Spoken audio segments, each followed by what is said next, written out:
how to add neighborhood. So if you want to add neighborhood in your Nextdoor, then first you need to open up your browser, any browser that you are comfortable with. And I'm here with Chrome browser. Once you're here on the browser, you need to search for nextdoor.com. So enter that, and once you search, now it will take you to the login page, right? So you need to simply log into the official site, enter your email address, password, and log into your account, and then you'll be directed to the home page. Once you're on the home page, you need to click on a lead tool from the left hand side menu.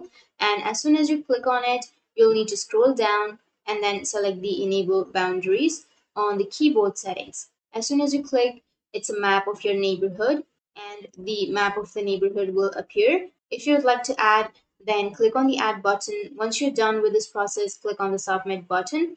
And in this way, you can add a new neighborhood into your Nextdoor. So that's it. And if you have any questions, feel free to comment below. Thanks for watching.